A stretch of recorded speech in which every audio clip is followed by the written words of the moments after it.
আগামী 7ই মার্চ ফালাকাটা ব্লকের জটেশ্বর গরুহাটি ময়দানে বিজেপির উদ্যোগে এক বিশাল জনসভার আয়োজন করা হয়েছে। আসন্ন এই জনসভাকে সফল করতে বৃহস্পতিবার জটেশ্বর গরুহাটি ময়দানে অনুষ্ঠিত হল একটি গুরুত্বপূর্ণ প্রস্তুতি বৈঠক। বৈঠকে জনসভা আয়োজনের বিভিন্ন দিক নিয়ে বিস্তারিত আলোচনা করা হয়। এদিনের ওই প্রস্তুতি বৈঠকে উপস্থিত ছিলেন আলিপুরদুয়ার জেলা বিজেপির সভাপতি মিঠু দাস, বিজেপির রাজ্য কমিটির সদস্য ভূষণ মোদক, আলিপুরদুয়ার জেলার সাধারণ সম্পাদক নারায়ণ মণ্ডল, বাবুলাল সাহা সহ দলের অন্যান্য নেতাকর্মীরা। জানা গিয়েছে, আগামী 7ই মার্চের জনসভাকে সামনে রেখে সভাস্থলে পরিকাঠামো, কর্মী সমর্থকদের উপস্থিতি, প্রচার কর্মসূচি সহ একাধিক বিষয়ে এদিন বিস্তারিত আলোচনা করা হয়। পাশাপাশি কর্মীদের বিভিন্ন দায়িত্ব বুঝিয়ে দেওয়া হয়। নেতৃত্বরা জানিয়েছেন, আগামী 7ই মার্চের এই জনসভায় বিপুল সংখ্যক মানুষের সমাগম হবে।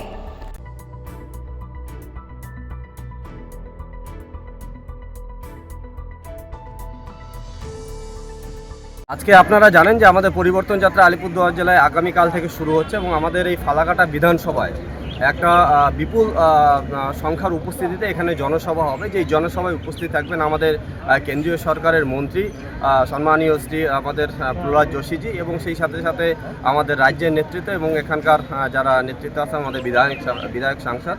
লক্ষ্য একটাই যে বাংলার পরিবর্তন দরকার, এই সমাজের পরিবর্তন দরকার, আর সেই পরিবর্তনকে একমাত্রই সম্ভব যখন তৃণমূলকে আমরা এই পশ্চিমবাংলা থেকে উৎখাত করতে পারবো।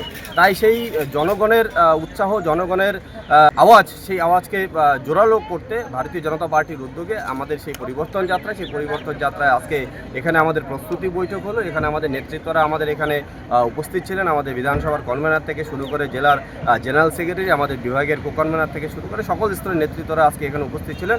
লক্ষ্য একটাই যে 2026-এর নির্বাচন তৃণমূলের বিসর্জন। এখানে প্রোগ্রাম কবে হবে দাদা? এখানে প্রোগ্রাম আগামী 7 তারিখে আমাদের এখানে প্রোগ্রাম হচ্ছে এবং ঠিক আমাদের এই প্রোগ্রাম শুরু হবে আমাদের একদম 1টার সময় আমাদের এই প্রোগ্রাম শুরু হবে এখান থেকে। এই নিয়ে আজকে যে আছে সেটা 1টার সময় শুরু হবে। এই নিয়ে আজকে প্রস্তুতি সভা হবে। এই নিয়ে আজকে আমাদের প্রস্তুতি সভা হবে। ধন্যবাদ।